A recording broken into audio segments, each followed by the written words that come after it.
Ok, então vamos abrir aqui o nosso debate sobre o PRR. O meu nome é João Caldeira Cabral, faço parte da Inodef, que é uma empresa que, em parceria aqui com a Consultip, ajudou a organizar este processo, e hoje vamos discutir o PRR. O PRR é provavelmente um dos instrumentos mais importantes que vai definir a política portuguesa nos próximos 4 ou 5 anos.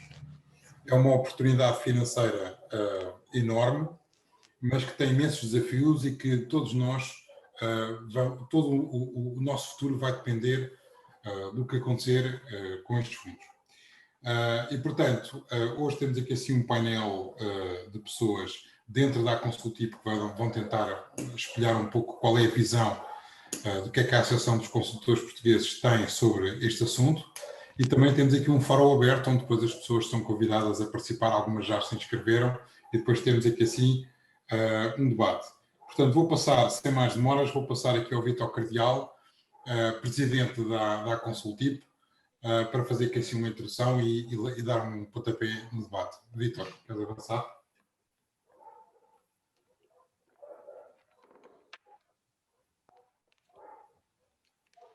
Vítor, estás com o microfone desligado.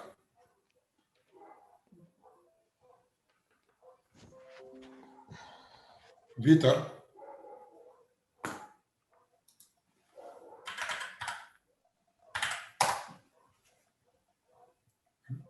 Vítor, liga o microfone. Viva, boa tarde a todos. Eu estava aqui a tentar trabalhar aqui no portátil, que para mim é um bocadinho mais difícil. Boa tarde a todos.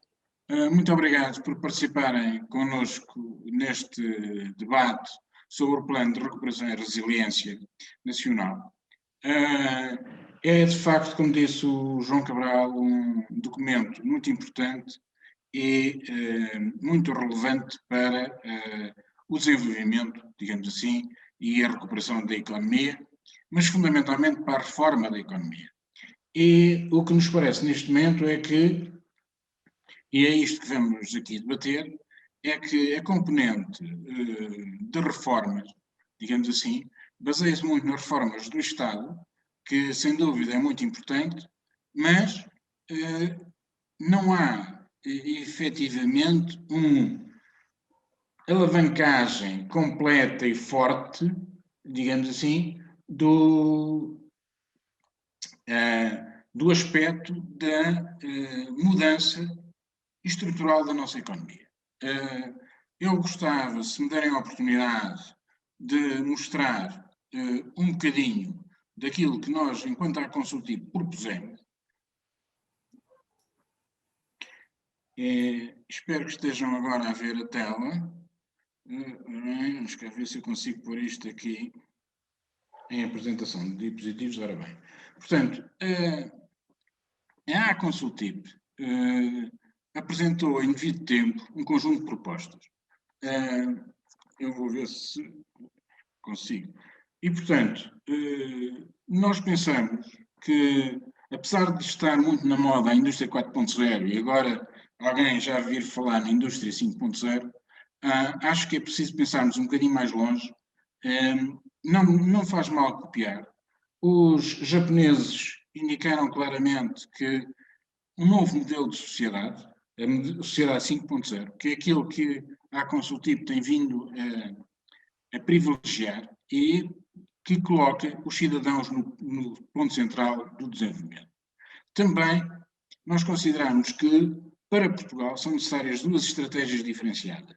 Uma em que temos de estar no pelotão de frente da competitividade, a nível global e a nível tecnológico, e efetivamente nós temos uma zona que é extremamente importante, que é a nossa costa litoral, que vai desde Setúbal até lá acima à Corunha, que é uma zona densamente povoada, com mais de 11 milhões de habitantes e com grande potencialidade de concorrência a nível mundial. E aí temos de concorrer nesse espaço. O outro é um espaço que não está esquecido, ou seja, está um bocadinho esquecido pelos poderes públicos, de facto, mas não um território pobre, é um território diferente, é um território que baseia o seu desenvolvimento e deverá basear o seu desenvolvimento noutro género de motivações e noutro género de especializações económicas, produtivas e sociais. E, portanto, são duas estratégias diferentes para o mesmo país. E não irmos todos ao monte, digamos assim, numa única estratégia, sem critério e sem diferenciação face aos diversos problemas e às diversas oportunidades que cada região tem. Nós nesta altura, propusemos 3 projetos, numa primeira fase, que era o plano de emergência, e pusemos 3 projetos que visavam logo adaptar e proteger a comunidade empresarial para o desenvolvimento e para as necessidades que adviriam desta pandemia. Depois, reforçamos a ideia de que o próximo quadro comunitário de apoio devia ser bastante diferente do atual, utilizando as boas experiências do passado e tendo uma exigência ao nível de qualidade dos projetos e da afirmação das políticas e das estratégias completamente diferente do que foi até agora. Ou seja, estamos a dizer que queremos mais qualidade e mais impacto nos projetos e não apenas quantidade, como aquilo que foi feito até neste último quadro comunitário, principalmente. Depois, temos o prazer de dizer que propusemos o Plano de Desenvolvimento de Especialização Competitiva e que, de certa maneira, vimos esta ideia com agrado inserida no Plano de Recuperação e Resiliência. Achamos que as verbas que lá estão destinadas são insuficientes, poderão ser reforçadas no âmbito do novo quadro comunitário de apoio, mas, efetivamente, o princípio que lá está é um princípio que colhe e que nos parece fundamental e que se calhar devia ser extensivo a outras áreas do plano. Eu terminaria aqui esta minha intervenção inicial, agradecendo a vossa participação e tentando, digamos assim, tentando agora que o nosso colaborador associado, Ivo Paiva, que pertence também ao Conselho de Juridização e Certificação da Consultivo, pudesse fazer uma primeira visão do que é que este plano nos traz. Obrigado, Ivo. Ora, passando então aqui para mim, aqui a minha ideia inicial será mesmo fazer aqui então uma apresentação do plano de recuperação e resiliência e vou começar já a partilhar a tela, que assim podem seguir aqui um bocadinho a apresentação. Ok, espero que já estejam aqui a ver.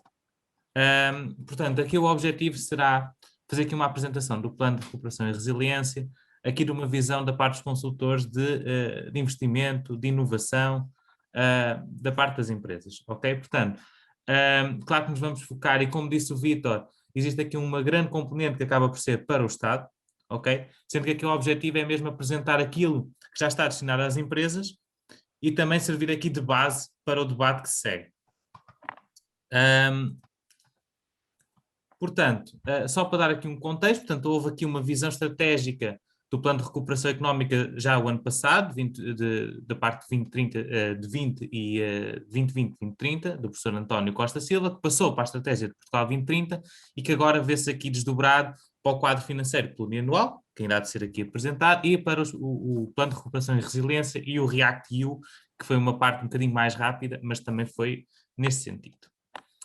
Ora, isto está dividido, ainda é um documento extenso, ok? Por isso é que aqui nos vamos focar na parte que interessa mais às empresas e, portanto, ele tenta aqui apresentar os diferentes desafios, as diferentes reformas que tem em vista, os investimentos e como é que vai ser a sua implementação. Portanto, como estava a dizer, isto é um instrumento português do Mecanismo Europeu de Recuperação e Resiliência Europeu, portanto, se enquadra no Next Generation EU, enquanto que já houve aqui o REACT-EU. Este plano está alinhado tanto com a Estratégia de Portugal 2030, pelas recomendações específicas por país da parte da União Europeia, os 6 pilares da política europeia e as iniciativas emblemáticas da União Europeia. Isto quer dizer o quê? Houve aqui uma tentativa de enquadrar este plano, ok, que se vai estender até 2026, isto é, compromisso até 2023, sendo que os investimentos são até 2026, nestas agendas. Só para termos aqui uma ideia de como é que está, em termos de apoios europeus, como é que isto se insere em termos de calendarização. Temos aqui o Portugal 2030, cujos apoios se vão alargar até 2023, sendo que deverá estar a acabar as candidaturas para este quadro. Aqui o Plano de Recuperação e Resiliência, onde está enquadrado este documento, que tem aqui cerca de 14 mil milhões de euros de subvenções e depois uma componente de empréstimos. E depois entrará o quadro de financiamento plurianual que se irá estender até 2030. Bom, os 3 pontos que estão focados no documento é exatamente a resiliência, transição climática e transição digital. Sendo que aqui a resiliência é a redução das vulnerabilidades sociais, renovação do tecido produtivo empresarial e aqui assegurar um território competitivo e coeso. Portanto, este será o principal componente que inserem-se aqui as medidas mobilizadoras da economia portuguesa. Sendo que depois temos os outros 2 aspectos prioritários, que é a transição climática, em termos de emissões de gases, de aproveitamento de energias renováveis e eficiência energética, e a transição digital, que engloba aqui um diferente conjunto de formação de competências digitais e transformar a parte do setor empresarial e a digitalização do Estado. Aqui temos distribuído pelas diferentes reformas e tipos de investimentos os valores para cada uma destas prioridades, sendo que há pouco tempo, nesta semana, foi evidenciado também pelo Primeiro-Ministro que destes valores apenas 1/3, mais ou menos, de forma estimada, é para as empresas. Isto é, uma grande componente irá para o Estado, que depois poderá verter para as empresas através de compra de serviços ou compra de equipamentos, mas na realidade deste plano para as empresas é cerca de 1/3 do valor. E é isso que agora vou tentar aqui apresentar e enquadrar um bocadinho mais estas componentes que são eventualmente de maior interesse para as empresas, são aqueles apoios, subvenções que se podem candidatar. Um deles será a componente 5 de investimento de inovação, ok? No qual engloba aqui um valor considerável, ok? Neste caso aqui, quais são as prioridades estratégicas? É reforçar a parte científica, ok? Ligar também o tecido empresarial à parte académica e do tecido científico e tecnológico português, e depois mitigar um bocadinho o acesso ao financiamento das empresas, ok? Em termos de reformas principais, portanto, promoção da investigação e desenvolvimento e inovação, criação do Banco Português de Fomento, alargar e consolidar a rede de instituições de interface e aqui haver um apoio à agenda de inovação para a sustentabilidade agrícola, alimentar e agroindústria. Indo então aqui aos investimentos em si, isto é, que são as reformas globais, e vamos ver qual é que é o valor para cada um. Temos aqui as agendas mobilizadoras de reindustrialização, ok? 558 milhões de euros. E aqui está focada, portanto, é uma iniciativa focada e seletiva, tendo em conta um conjunto limitado de áreas.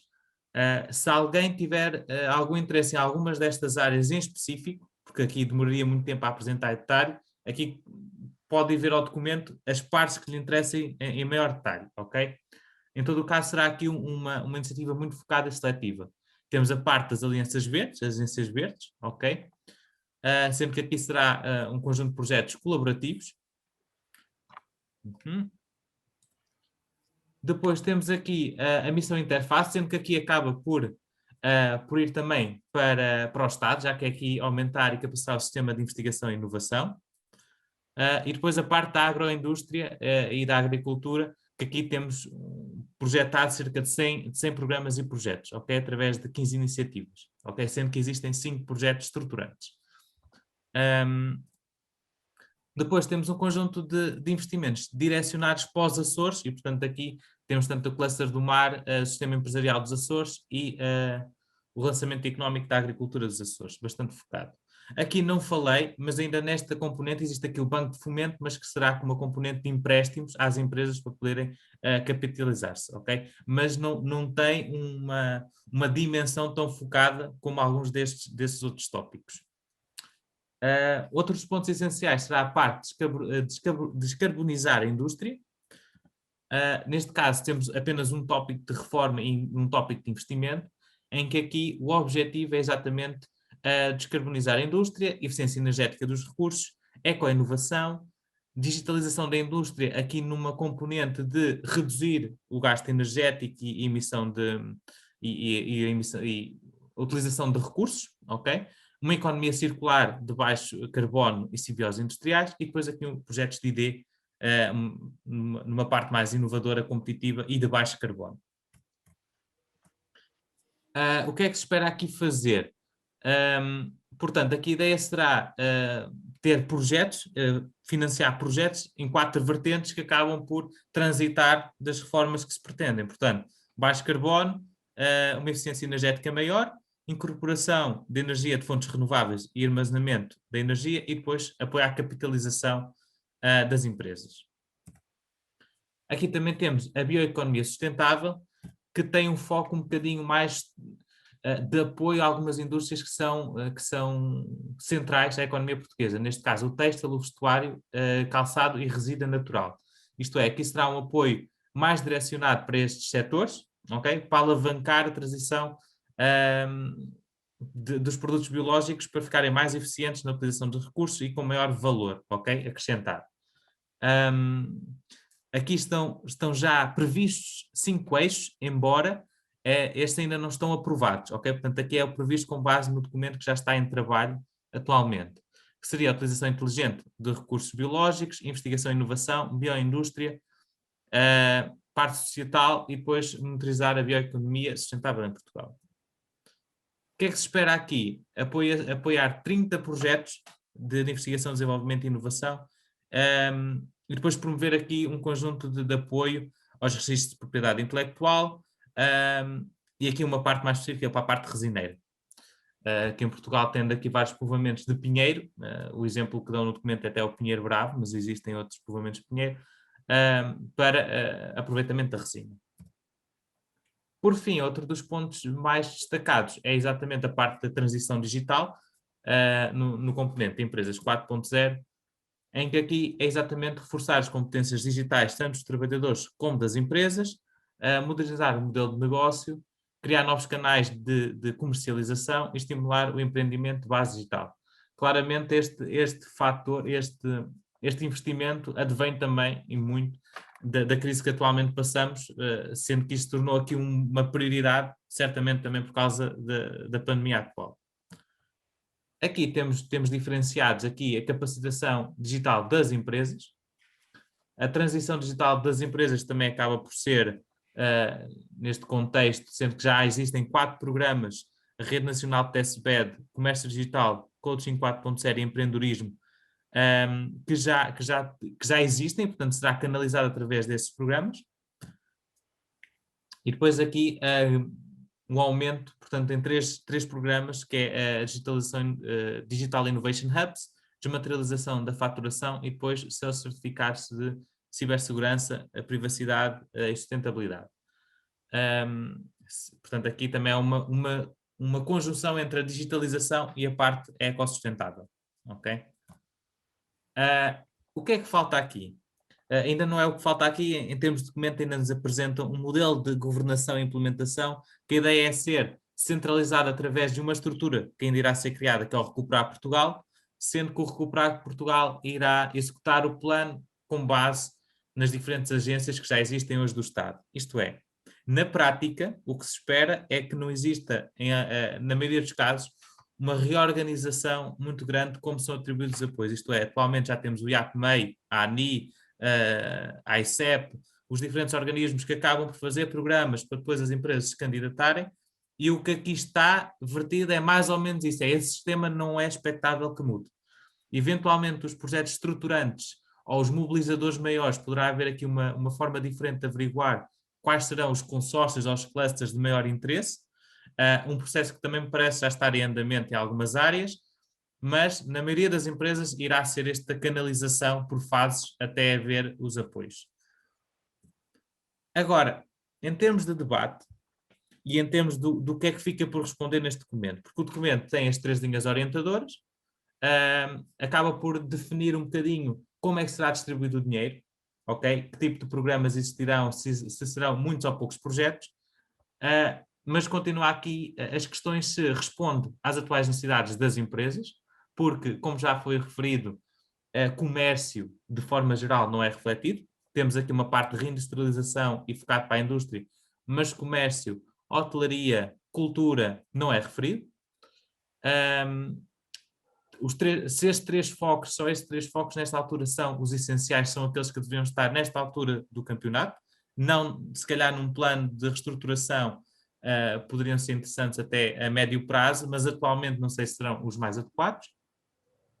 Claramente a questão da distribuição dos valores entre o que é o Estado ou instituições do Estado para as empresas, de todo o documento, 140 e poucas páginas, este conjunto de investimentos são aqueles que estão diretamente vocacionados para as empresas, ficando fora todo o resto do documento. Se existe alguma expectativa efetiva para operacionalizar este plano, como é que será exatamente operacionalizado? Esta minha última averiguação, que será pelas agências que já existem, é aquilo que parece estar no documento, mas não está efetivado, nem a calendarização, nem quando abre os avisos, nem em que modelos serão. E depois falta aqui, se calhar, até o aspecto mais importante é o documento, e embora não seja essa a sua função, mas não fala sobre quais serão as condições de acesso aos fundos, não fala quais serão os indicadores previstos, e nesta altura que muitas empresas, alguns conseguiram capitalizar um bocadinho da crise, outros não tiveram essa capacidade, e portanto as condições de acesso a estes fundos, como é que são os indicadores, quais serão os tempos previstos, acaba por não estar vertente no documento. E aqui deixo para o debate a saber se tem alguma ideia relativamente primeiro ao documento em si, se alguma destas áreas tem algum foco, se tem alguma ideia específica sobre como é que acham que isto vai progredir, e também saber aqui a opinião de todos sobre estes componentes. Portanto, passo agora a palavra, sendo que se houver aqui alguma dúvida da apresentação de alguma dos componentes, estão à vontade para questionar nas intervenções, que depois consigamos sempre responder, está bem? Passo aqui a palavra, acho que ao João, para dar continuidade.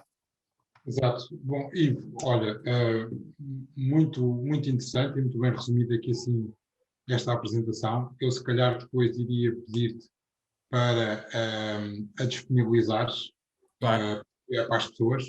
Eventualmente poderemos enviar um mail no final com um link para as pessoas poderem fazer o download. Acho que todos claro. é muito interessante. O Ivo foi bastante rápido na passagem dos slides e, portanto, permitiria às pessoas refletirem um bocadinho sobre isto. Isto é estrutural. E, entretanto, as pessoas pré-inscreveram-se para fazer um debate e eu vou tentar pedir às pessoas, as pessoas têm 5 minutos para falar, e eu vou perguntar, vou pedir às pessoas para então fazer as suas intervenções. E a primeira que eu tenho aqui assim é do Sérgio Ribeiro. Sérgio, queres avançar? Posso avançar. Posso mostrar uma pequena apresentação. São 3 minutos ou 5 minutos? Eu penso que seriam 3 minutos. Pois, eu penso que seriam 3 minutos. Eu tinha isto mais ou menos preparado para ser 3 minutos. Os 5 minutos é queimar mesmo. Mas 3 minutos? Não, eu faço com 3 minutos. Está bem? Temos uma ligeira tolerância, está bem? Tá, mas não vai ser preciso. Ao contrário do PRR, somos flexíveis. Pronto. Eu vou pôr só aqui para... Penso que já está a partilhar. Dá perfeitamente. Pronto. Ora bem, da minha leitura do programa, eu acho que não há um problema da política, se quisermos, da estrutura do documento. O que me parece é que se perde um bocado o foco. Tal como antes tínhamos falado, e o desígnio anterior era o aumento das exportações. Um país com a dimensão do nosso precisa de receitas. E nós tivemos um conjunto de projetos. Fui olhar para a história e ver as estruturas. Bem, isto parece tudo o mesmo, mas são os 5 quadros comunitários que nos passaram pelas mãos. E se nós virmos, os nossos investimentos andaram distribuídos todos mais ou menos pelas mesmas coisas. E chegamos ao fim, a dezembro de 2020, e temos uma média de execução do último quadro de 57%. Com projetos operacionais na ordem dos 40% de realização. Por isso que é importante nós percebermos para quem nos estamos a dirigir e com o que é que podemos contar. Se não dá-se o efeito que temos assistido. Nós investimos em termos de promoção da despesa pública, com o objetivo nobre, obviamente, de expandir a economia, mas o que nós vemos é uma diminuição do investimento nos últimos anos. E vamos continuar a ver, de certeza, até porque não andamos atentos àquilo que é a visão que o exterior, com quem nós nos enquadramos, tem de nós. Isto é um quadro de uma análise de competitividade de Portugal. Nós ocupamos o honroso 42º lugar a nível global. Mas se nós virmos o que nos leva para baixo, não é naquelas coisas que nós andamos repetidamente a querer investir, não é? Nós, a nível de infraestrutura, estamos no 18º lugar, em 140 países, o que não é mau para um país da nossa dimensão. A nível do ambiente macroeconómico, estamos muito mal. Depois, a nível da educação, estamos em 34º lugar, o que é melhor que a nossa posição de competitividade, bem como a parte dos sistemas de mercado. Mas depois falhamos no sistema económico e falhamos depois em sistemas da sofisticação de negócios, embora aí a gente esteja ligeiramente abaixo da média europeia. Portanto, também não estamos anos-luz atrás, como às vezes nos querem pintar. E depois, se olharmos para aquilo que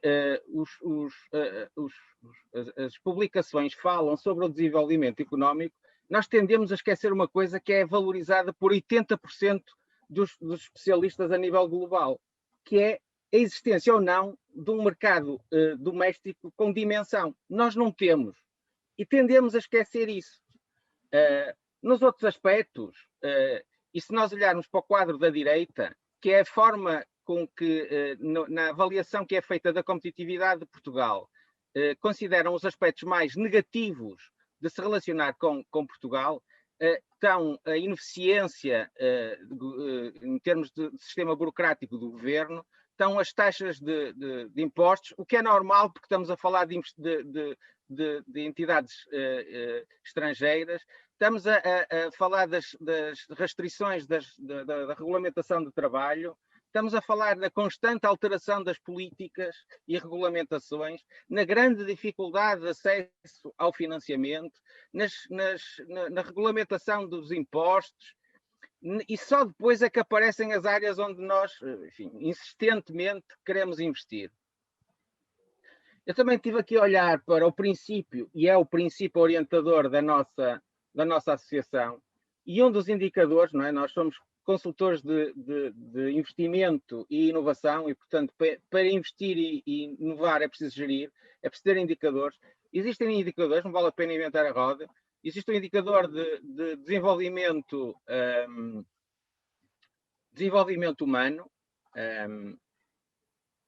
que já acabou o tempo, não é? Mas acaba lá a frase, tu estavas tão bem, pá. Pronto, em que nós estamos em 38º lugar. Bem, se juntarmos a isto, eu vou avançando a apresentação e para demorar a frase, eu vou passar isto tudo à frente. Eu só queria chamar a atenção para uma coisa. Nós tivemos uma queda das exportações para níveis de 2016. O nosso problema não é um problema de oferta, é um problema de procura. E eu só ponho aqui esta também, porque as principais exportadoras nacionais estão nas principais importadoras, o que quer dizer que o valor acrescentado que fica no nosso país é relativamente reduzido. Só dando mais a esta, porque uma das coisas que a gente vê é a vontade das fusões e concentrações. Costuma-se dizer que Portugal é o segundo país com mais micro e pequenas empresas, atrás da Itália, não é uma questão só de dimensão, e está em segundo ISEC com Espanha e Eslováquia, e em terceiro está a França, a República Checa e a Bélgica. Portanto, as micro e pequenas empresas não são um problema de Portugal. Este é o nosso tecido de exportações. A maior parte das empresas exporta para apenas um país, e se calhar o que nós nos devíamos estar a concentrar para ajudar as empresas era ajudá-las a encontrar mercados que neste momento, face a esta imagem da diminuição brutal das exportações, onde se incluem as exportações na questão de bens e serviços, mas faltam obviamente as exportações de serviços, turismo e outros serviços. Ok. E portanto, se calhar, para mim, o que falta neste programa é estarmos a olhar como é que vamos gerar receita para todos nós, para poder alimentar todas as outras atividades e não estarmos muito concentrados em mudar coisas sem pensar como é que as vamos pagar quando acabar o investimento. Obrigado. Sérgio, muito obrigado pela tua contribuição. Acho que é muito interessante. Eu até te ia pedir se enviavas um mail com esta apresentação para a gente também tentar partilhar, porque eu acho que é muito interessante. Eu mando para o Vítor e depois distribuo isso. Podes mandar para o Vítor ou para a Emma, ou então até podes pôr aqui no chat. Ok. Muito a tua análise. Eu agora tinha aqui assim como o António, da Eurostec, como segundo interveniente. Boa tarde. Boa tarde. É António Queiroz. Esse registro aí não está muito feliz. Devia ser António Queiroz, deve ter feito aí alguma... De qualquer forma, o nome deve ter sido apenas a primeira asneira, porque a segunda foi no registro. Eu não me tinha registado para participar no debate, não tinha necessariamente participado para participar no debate ativamente. Por isso não tinha nenhuma questão prévia preparada para partilhar convosco, mas posso dizer, pelo menos para não deixar esta minha participação inesperada da minha parte em branco, que concordo muito, totalmente, com esta apresentação anterior, em que realmente tem havido sistematicamente um foco em fatores e em dimensões de investimento das empresas que, no mínimo, não têm surtido o resultado que, vamos lá conceder o crédito, os responsáveis políticos têm querido. Aliás, aproveito para partilhar convosco aquilo que eu penso um pouco sobre isto e até para, pegando como referência o famoso plano do Sr. António Costa e Silva, que ontem no carro fui a ouvir num programa que estava lá, penso que era na Rádio Observador, enfim, uma entrevista. Eu penso que, naturalmente, que vou dizer isto, é a minha opinião, a vossa será necessariamente diferente. O que aquele senhor fez e diz, e continua a dizer, penso que é o paradigma das razões que justificam o sítio onde nós estamos e não saímos, que é tipo areias movediças, ou num lamaçal do qual não conseguimos sair, mas cada vez nos afundamos mais. É que não nos faltam pessoas com excelentes ideias, capazes até de as formular numa forma aparentemente interessante. Não é o caso dele, porque é chato de ouvir, devo dizer, em que tudo aparentemente precisa de ser feito, mas está tudo bem. Não sei se já repararam, que ele começa a dizer que é preciso, por exemplo, quando fala nas empresas, nos seus sócios e acionistas das empresas, mas nos trabalhadores, nos clientes, nos fornecedores, nos bancos e no cão que está também ali a entrar. Todos são importantes e todos estão a fazer um trabalho extraordinário e praticamente não é preciso fazer nada, que está tudo bem. Estes senhores fazem estes programas que não são programas, são... Nem uma visão é, Desculpem, se calhar estou a desviar aqui o objeto disto, mas já agora aproveito para partilhar com isto, porque realmente é uma coisa que me incomoda e condiciona muito a nossa atividade e aquilo que nós estamos a fazer nas empresas. Já vou terminar. Aquilo que é chamado um plano, nenhuma visão é, porque nem sequer é empolgante. Qual é o problema aqui para os fundos que apoiam o que é suposto estimularem o investimento? Não passam de grandes ideias com péssimos planos, nenhum controlo, nenhuma definição de instrumentos eficazes para o controlo e com uma completa ausência daquilo que é a realidade, ausência dos responsáveis daquilo que é a realidade das microempresas, das micro e das pequenas e das médias empresas. Não fazem a mínima ideia. E por isso é que grandes planos ou grandes ideias que não chegam a ser planos são um desastre, sistematicamente desastre, porque não há execução, nós não sabemos fazer. Os portugueses não sabem fazer. Se forem bem geridos, fazem bem. Se não tiverem gestão de excelência, somos péssimos. Temos outras coisas boas, mas nesta temos sido bastante maus. Olhem, desculpem, eu não estava a pensar participar. Não, quer dizer, estava a pensar que participaria se houvesse algum tema que me justificasse. Mas, enfim, fica aqui o meu contributo. Tenho aqui assim na próxima inscrição o Hélder Bruno Martins.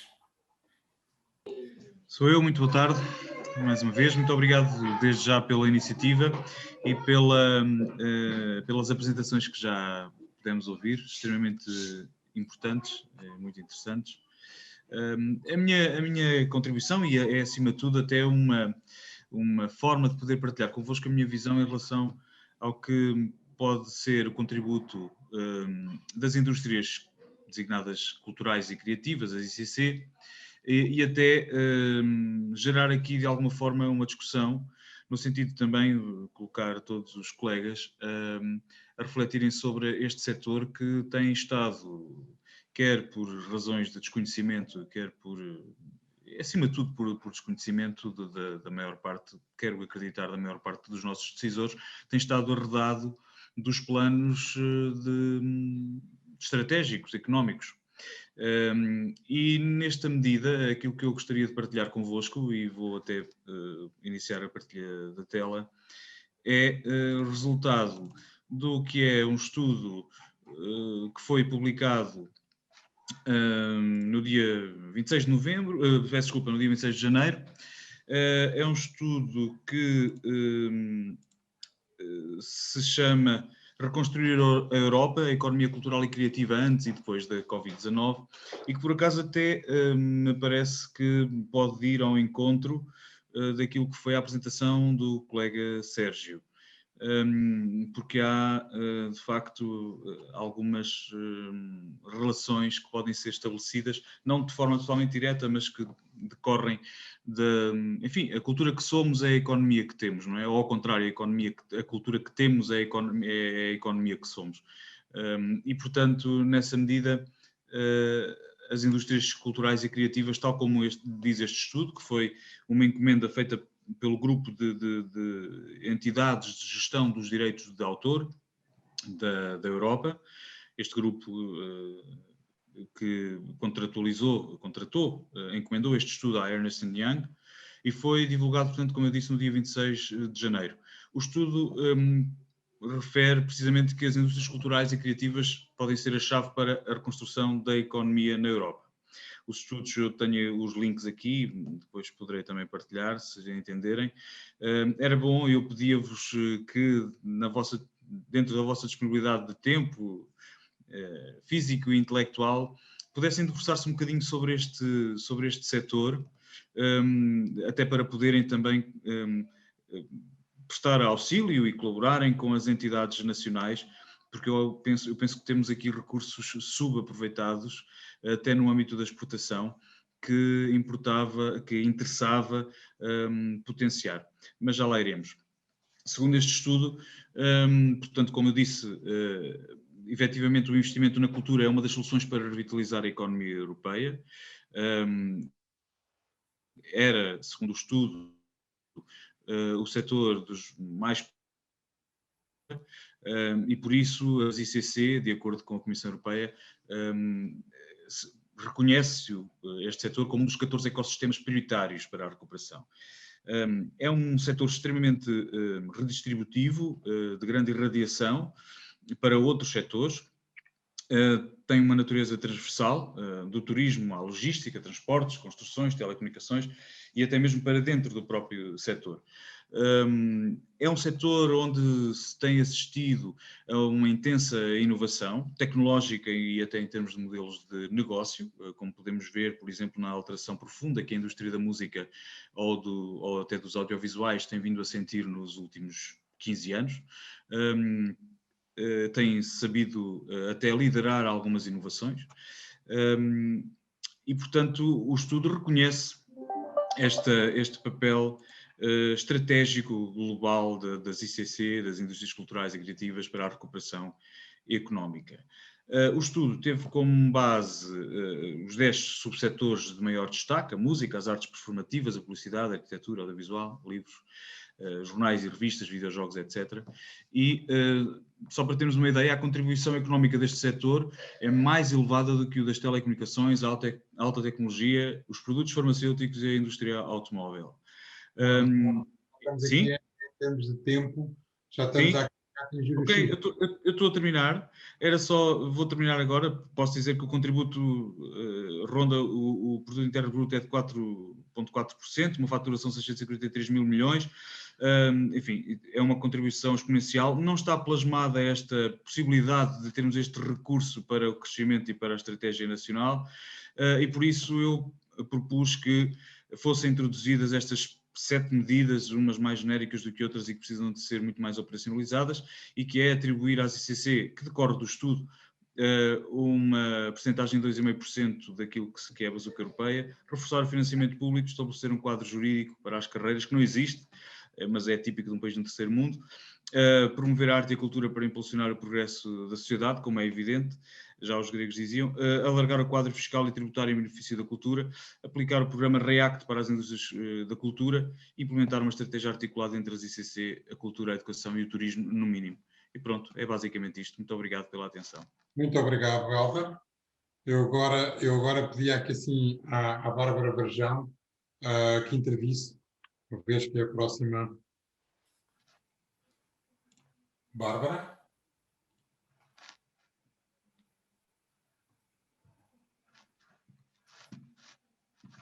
Bárbara? Bom, então passaríamos ao Tiago Ramalho para intervir.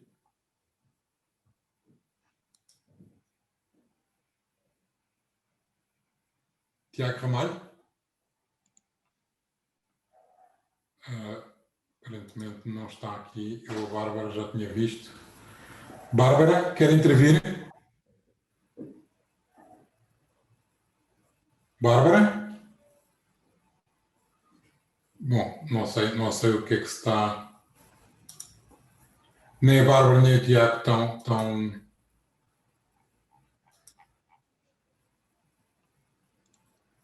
Bom, ok. Bárbara? Consegue ouvir-me? Tem que ligar o microfone. A Bárbara está sem micro, sim. Pois, é isso. Tem que ligar o microfone, Bárbara. Bárbara? Bom, não sei o que é que está a passar. E o Tiago também. O Tiago não vejo aqui. As pessoas estão online. Eu estou a mandar uma mensagem a ver se ela abre o micro. Ok. Só que assim esperar aqui um minuto pela Bárbara, ver se ela consegue.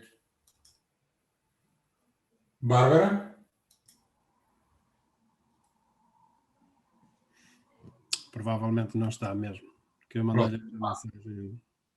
Ok, pronto. Então vamos aqui assim abrir. Vou passar aqui assim ao Vítor e para ele abrir esta questão, para abrir o debate, eu peço às pessoas que se inscrevam. As pessoas que querem intervir no debate, que coloquem aqui no chat para nós irmos acompanhando e vamos avançando. Vítor. Ora bem, Pronto, tivemos aqui duas intervenções muito interessantes. O António Queiroz foi um bocadinho apanhado de surpresa, embora se tenha inscrito. Não sei o que é que se passa com a Bárbara, porque está presente. O Tiago também esteve aqui, mas neste momento penso que não estará. De qualquer maneira, havendo espaço e oportunidade, nós gostaríamos de abrir o debate a quem pretendesse intervir neste momento. E, portanto, para isso, eu não sei agora aqui neste, ou levanta a mão ou diz qualquer coisa no bate-papo. Cara, eu vou me inscrever, vou fazer aqui uma pequena intervenção aqui de debate, Ok. que é muito interessante. Eu achei muito interessante a contribuição do Sérgio, as outras também foram interessantes, mas o Sérgio deu uma perspectiva integrada e sistémica sobre este problema e eu acho que isto é crónico, ou seja, neste momento nós temos, depois do que aconteceu, quase 2/3 ou 3/4 do programa alocados ao Estado, é efetivamente um Estado que tem uma população velha, que tem uma população em que olha nunca para o futuro, mas em termos de proteger os interesses.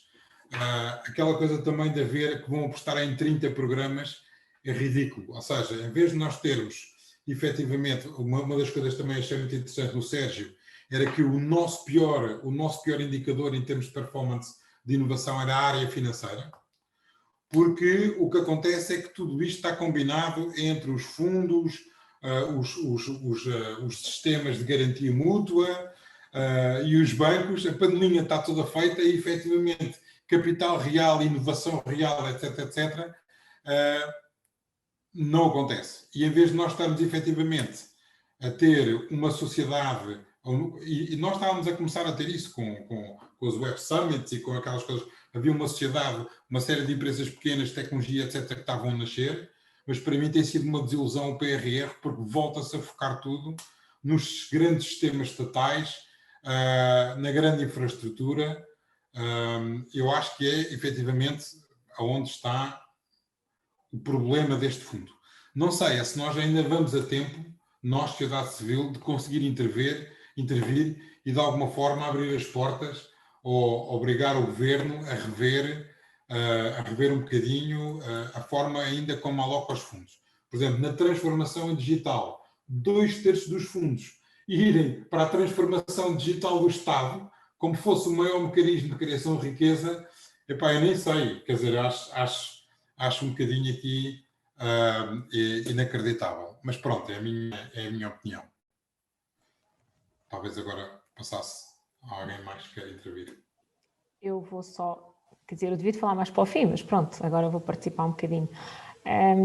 Eu estava aqui a ouvir e como também profissional desta área, aqui como agora tenho que ir buscar aqui o António Queiroz, se calhar que fez aqui algumas referências, eu acho que acima de tudo era importante também perceber como é que se descomplica ou como é que se simplifica todo este novo quadro, porque para nós que, pronto, a maior parte de consultores que trabalha com estas áreas, eu acho, apesar de tudo, temos evoluído em tecnologia, mas eu acho que temos complicado em timings e apesar de tudo as coisas não avançaram, ou seja, se há 30 anos atrás nós enviávamos tudo em papel e andávamos aqui a entregar e a bater à porta para cumprirmos prazos, neste momento temos tecnologia, fazemos tudo digitalmente, carregamos propostas, carregamos projetos, saldos, toda a documentação. O que acontece é que nós passamos meses e meses e meses na mesma espera que aconteça alguma coisa, não é? Temos empresas 9 meses à espera de um reembolso, temos datas que acabam e nenhum prazo é cumprido para a análise de uma candidatura,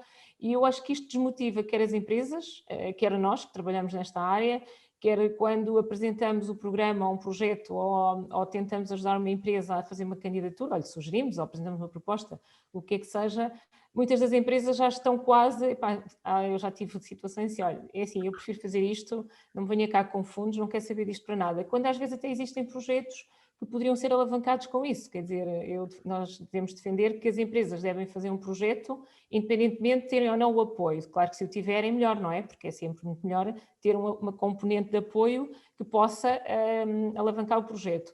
Mas já há empresários que preferem não o fazer, e que eu acho que a burocracia é tanta e cada vez é mais. Já, às vezes sinto-me até eu própria, já assim, bom, lá vem esta carga de trabalhos outra vez e depois 9 meses à espera. Há situações que, inclusivamente, há um ano atrás, quando entramos em pandemia, o nosso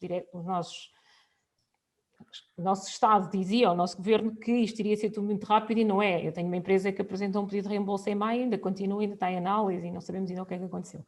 E, portanto, isto tudo bloqueia, não é? Porque as empresas fazem o investimento, quer dizer, se fazem o investimento também é para receber. Portanto, acho que era uma das preocupações que se devia ter neste novo quadro, é como é que tudo isto também vai funcionar? Será que vamos continuar com estes mecanismos? Será que estas instituições, para quem vai também o dinheiro, se este dinheiro vai para o Estado, estas instituições vão ser modernizadas de forma a também darem este apoio?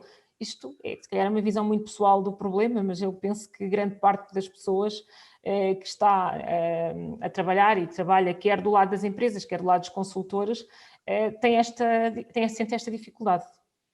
Isto é, como eu disse, é uma opinião muito pessoal. Não sei se também, assim como o António, foi quase um desabafo. Foi. Eu tinha uma sugestão, posso? O Vítor é que sabe. Ou o João, não sei, acho que é o João. É uma sugestão radical que eu acho que, se vocês quiserem pensar comigo, podia ser apresentada, que era sugerir que o Governo externalizasse parte da gestão da execução dos fundos. Porquê? Não estou só a fazer ironia, também tenho alguma, mas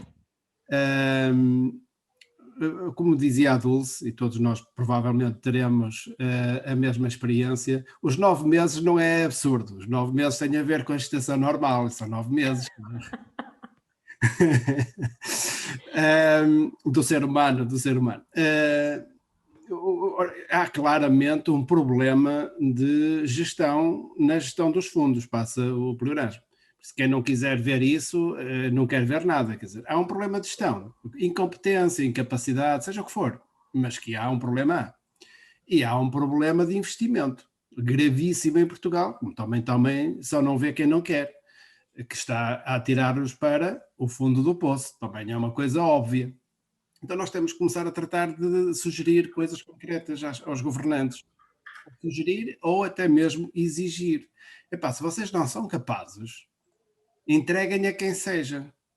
Claro que a questão de pôr os fundos públicos a ser geridos por privados, provavelmente consultores, terceiros, que às tantas querem ganhar dinheiro, pode ser uma coisa difícil de vender a uma franja importante da nossa sociedade.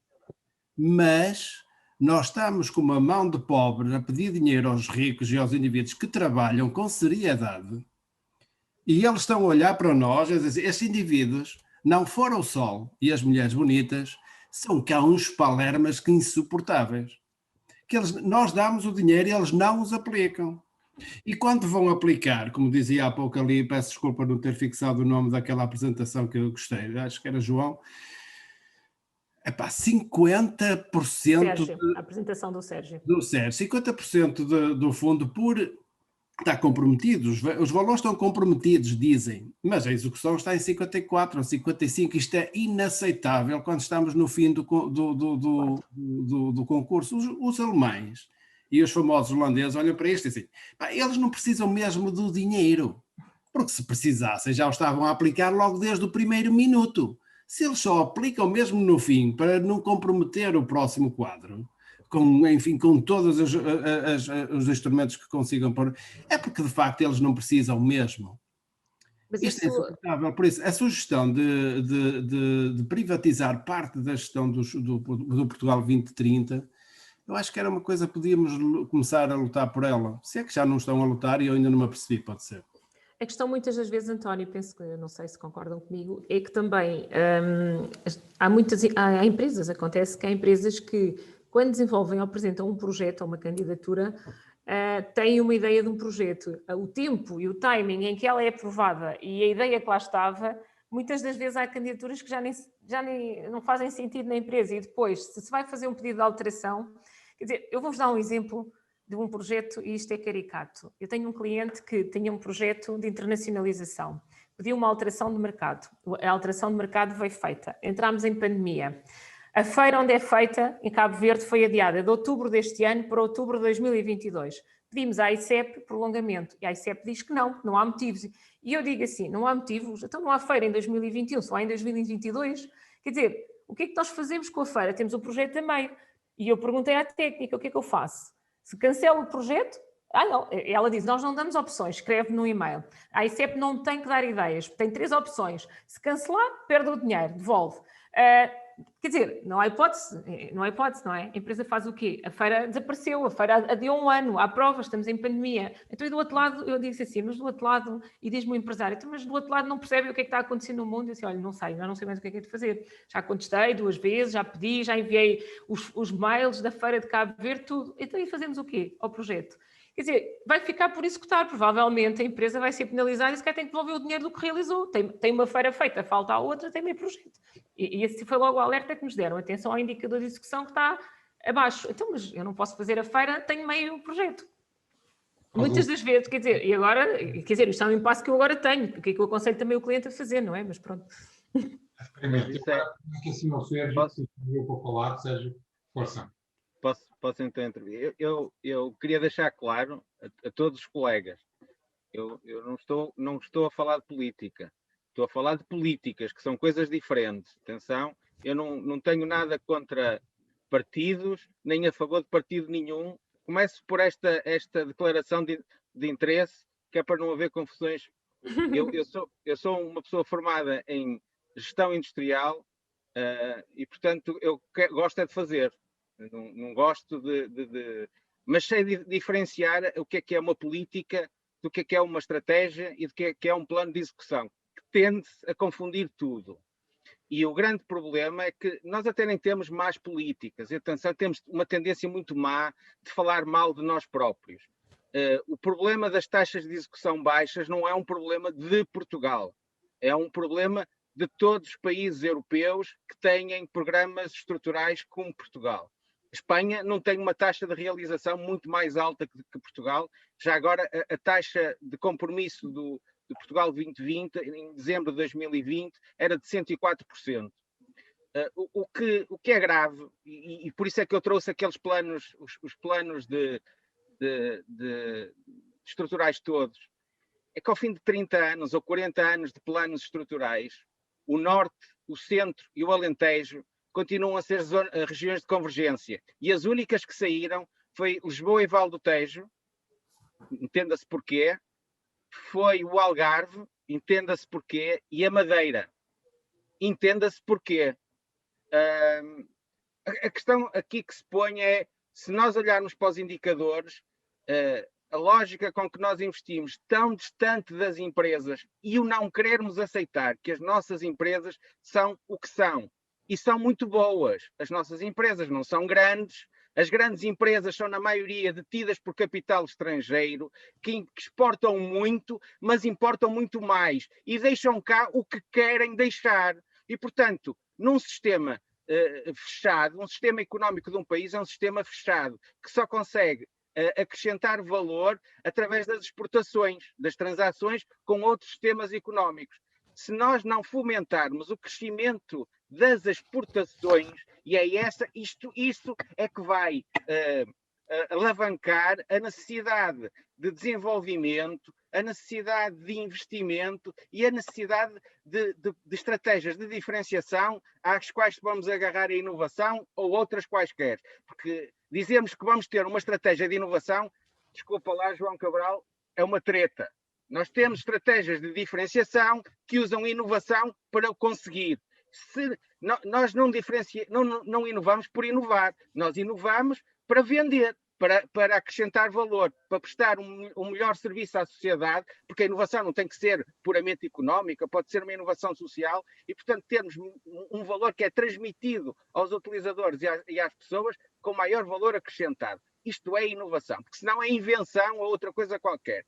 Investimos muito em I+D, é muito importante, mas nós não podemos esquecer que para empresas que em Portugal têm em média 3,8 pessoas, em média 3,8 pessoas, investir em I+D, cujos resultados são de 5 a 10 anos, se acontecerem, não é? Para empresas que tenham produto próprio, enfim, embora se possa fazer I+D, que se faz pouco em Portugal, porque não há conhecimento explícito para o fazer, quer em processos e desenvolvimento de ferramentas industriais.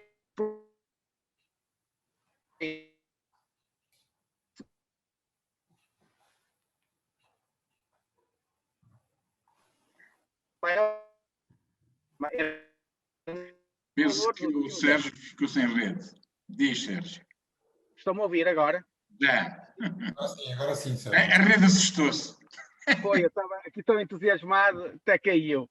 Pronto, eu não sei onde é que parei, mas eu vou acabar por aqui. Eu acho que nós precisamos de transmitir e todos ter um banho de realidade e não ter a convicção que os outros países, por serem maiores, têm empresas muito grandes ou são as maiores empresas do mundo. Epá, nós não somos, e acho que não queremos ser os Estados Unidos.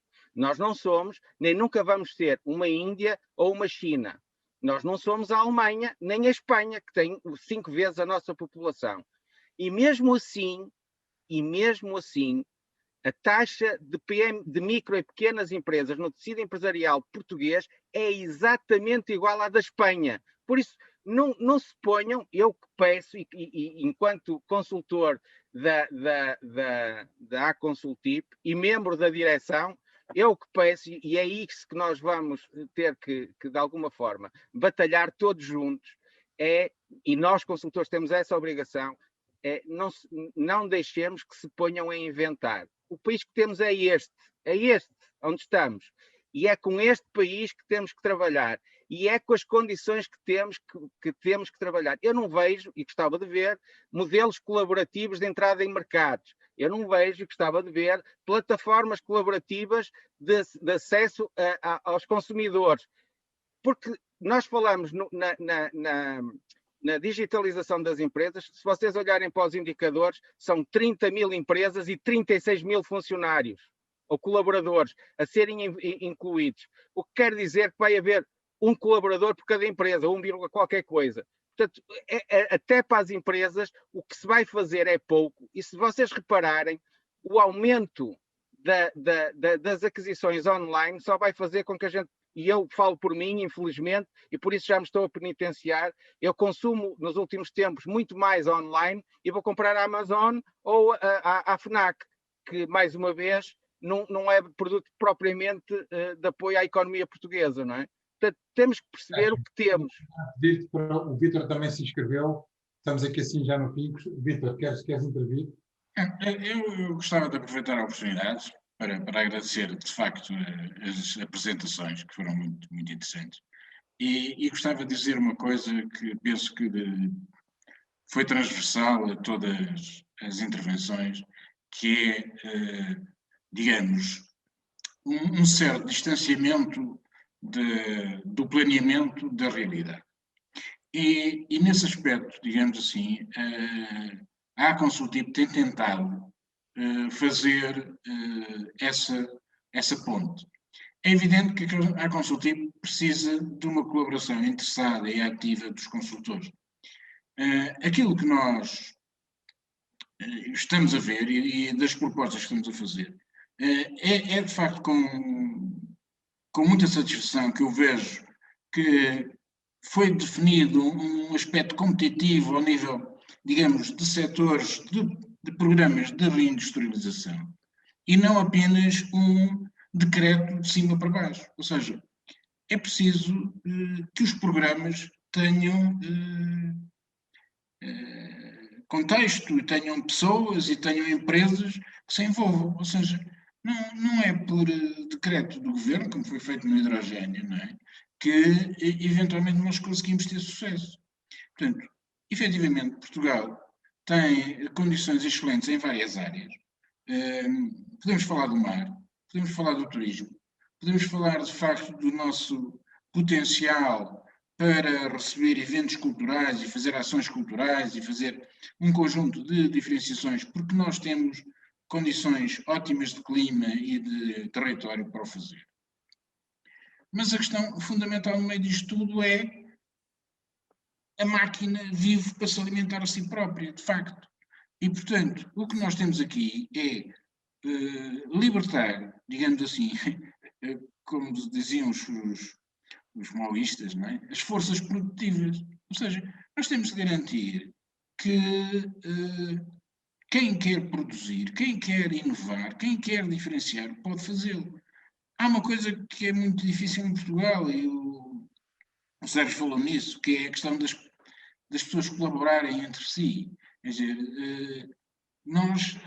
acho que esta questão de, por exemplo, as sociedades de garantia mútua, que em Portugal são uma coisa do Estado, quer dizer, não é a mesma coisa que na Alemanha, quer dizer, ou seja, as PMEs não se organizam, não colaboram efetivamente, ou seja, e é este tipo de questões que eu penso que são extremamente importantes e que nós temos que começar a transmitir. E outro aspecto que é extremamente importante é a qualidade dos projetos. Ou seja, os consultores não são os fazedores de formulários, são os fazedores de estratégias, de políticas, de implementações. E é essa diferença que nós temos tentado fazer e que, como os meus amigos todos sabem, temos sido perfeitamente trucidados de plano comunitário para plano comunitário para desvalorizar cada vez mais o papel dos consultores. Ou seja, o consultor é apenas um papel de embrulho para os formulários. E isso não é um consultor. Desculpem que é isto. Quem faz formulários de candidatura não é consultor. Quem faz isso é um contabilista, uma coisa qualquer. Nós ajudamos as empresas, nós estamos com as empresas, nós desenhamos projetos com as empresas, não preenchemos formulários. E querendo nos limitar a isso e a dizer que basta fazer um formulário para receber o dinheiro, como foi dito aqui ao princípio, que é espalhar dinheiro. Espalhar dinheiro nunca deu resultado nenhum. Precisamos de dinheiro inteligente nas empresas. E essa inteligência, para empresas, como diz o Sérgio, que têm 3,8 trabalhadores, efetivamente tem de vir de fora. Eles não têm capacidade para ter essa inteligência dentro. Os consultores têm um papel fundamental neste desenvolvimento. Basicamente era isto que eu queria dizer. Pronto, eu penso que já passámos aqui assim um bocadinho o nosso tempo. Eu agora vou pedir para nós fazermos aqui assim um fecho com a Dulce. Dulce, queres de alguma forma intervir agora? Eu acho que o Ivo estava aqui a pedir para falar qualquer coisa, não era, Ivo? Vi aqui uma Sim, mensagem. sem ainda houver tempo, só haver tempo só aqui na... Eu acho que o Vítor já resumiu isto tudo, portanto... Ok. Então diz lá, Ivo. Não, aqui é só um Depois falo. resumo, até uma questão de que o Sérgio estava a falar. É preciso terem atenção que o próprio plano prevê clusters e prevê a criação, que já existem e já está em andamento, a criação de clusters de empresas ou de entidades, que podem não ser só empresas, para depois fazer a distribuição de dinheiro. Ok? Portanto, aqui existe uma prioritarização. As prioridades que estão no documento é que vão ser vertidas diretamente para esses clusters. Portanto, não é uma criação alargada de diferentes clusters, não sendo aqueles provavelmente que estão no documento. Desculpa, Ivo. Desculpa. Deixa-me só fazer uma correção. Os clusters já existem, já foram homologados e, mais uma vez, foram homologados top-down. Eu participei na elaboração de candidaturas de clusters. Eu, certo, pessoalmente, não é contado. E, portanto, os clusters... Eu trabalho com um cluster que não é reconhecido pelo Estado e é reconhecido internacionalmente. Por isso... Certo, mas aqui não é uma questão... Atenção, o que eu queria chamar aqui a atenção é, isto não é uma questão do planeamento do plano, isto é uma questão da operacionalização do plano. Portanto, aqui não é tantas temáticas... E eles foram criados para isso. Os projetos mobilizadores estão alocados aos clusters existentes. Exatamente, sim. Exatamente. Sim. Eu não contra isso nada. Contra isso é como o Vítor, desse mais dinheiro. Sim, mas aqui lá está, é uma questão de operacionalização depois do que está vertido, porque aqui depois acontece que existem setores que não foram incluídos no PRR, portanto não vão ser incluídos neste conjunto de verbas, isso é problemático. E também existe aqui uma questão de operacionalizar, porque os atuais organismos já têm atrasos muito grandes e, portanto, mesmo com as novas candidaturas, a juntar às candidaturas que já há, que ainda é do Portugal 2020, as que estão agora abertas ainda são Portugal 2020, em termos operacionais vai haver, e essa é a minha opinião, um grande atraso, não necessariamente uma questão de prioridades do plano, mas em atraso operacional, de resposta aos pedidos de toda a gente. Eu acho que isso vai ser bastante visível agora no ano 2021. Já foi, não é? Já temos candidaturas com 2 anos que estão agora a sair, portanto não é algo novo, mas é algo problemático. O problema é que nós parece o RSF, ou seja, o Estado define quem é que são as indústrias que vão e que não vão, quem é que são os amigos, quem é que são os clusters. Portanto, isto no fundo é um sintoma de uma economia dirigida por pessoas velhas que estão concentradas no que têm, para não perder em vez de querer ganhar. Mas isso é uma reflexão que nos iria longe. Portanto, Vítor, eu agora convidava-te, se calhar, a fazer aqui para fechares aqui assim, a tua declaração, uma vez que já estamos aqui assim a passar aqui assim um bocadinho o prazo, e depois despedimos. Vítor. Eu diria que a Dulce faria agora um pequeno wrap-up para fechar isto. Okay. Eu depois só tenho de dar Eu acho que, final. assim, eu acho que em termos de conclusões e das apresentações e das intervenções que apareceram também depois e do debate que se fez, acho que há da parte de todos uma clara preocupação de como é que tudo isto também vai ser aplicado e implementado, quer em termos de tempo, como é que as empresas vão ter acesso também a todas estas medidas, sobretudo as micro e pequenas empresas, que como o Sérgio disse muito bem, acho que foi o Sérgio, são a grande maioria do tecido empresarial. Eu, inclusivamente, sou representante responsável de uma associação que apoia microempresas nos processos de exportação e internacionalização e, de facto, é uma grande dificuldade que essas empresas têm, não têm muitas das vezes acesso aos apoios devido também à sua dimensão e se calhar o facto de serem o tecido empresarial precisam de apoio também têm, como se falou há bocado, grandes dificuldades de conhecimentos de gestão e, por norma, precisam de apoio nessas áreas, caso contrário também não conseguem avançar mais, não é? E a falta também, às vezes, de conhecimento e capacidade financeira para chegar a mais mercados, ou inclusivamente para sair de Portugal. Algumas querem, mas depois também não têm essas ferramentas. Acho que isso devia de ser também e deve ser uma preocupação, e acho que também ficou aqui latente nas apresentações. Aqui a questão que o Hélder levantou, e muito bem, das indústrias culturais e criativas serem esquecidas e não se dar atenção e não se prever apoios para essas áreas, além de outros setores que não estão aqui também refletidos, e acho que ainda há muito trabalho a fazer. Acho que está toda a gente muito focada no dinheiro que vem, e acho que é mais importante focar-se como é que ele vem e como é que ele é aplicado, e isso deve ser também uma das nossas funções como associação de consultores, e tal como o Vítor disse também, nós não somos meros preenchedores de formulários, embora as pessoas achem que nós preenchemos o formulário e depois aquilo passa tudo à frente, mas não é bem assim. As pessoas também têm que começar a perceber, de facto, valorizar também esse papel, e nós como associação também devemos começar a ter mais intervenção nesta área e mostrar também isso, quer até perante colegas que muitas das vezes, perdoem-me a expressão, também são um bocadinho, desvalorizam a classe profissional, digamos assim. Penso que, mas acho que este é o meu resumo aqui destas intervenções e desta sessão. Dulce, muito obrigado. Eu penso que nós agora já passámos aqui sim o nosso tempo. Eu queria agradecer a toda a gente aqui ter estado neste webinar. Eu acho que há muita coisa que ainda provavelmente ficou por dizer. Nós vamos tentar obter os links para as apresentações e iremos enviar um mail a toda a gente com esses links. Esta apresentação também vai ser gravada e vai ser colocada online, e depois nesse mail que vão os links para as apresentações, também vão o link no fundo, para este webinar. Mais uma vez, muito obrigado e vamos embora então. Ok, pronto. Obrigado a todos. Obrigado.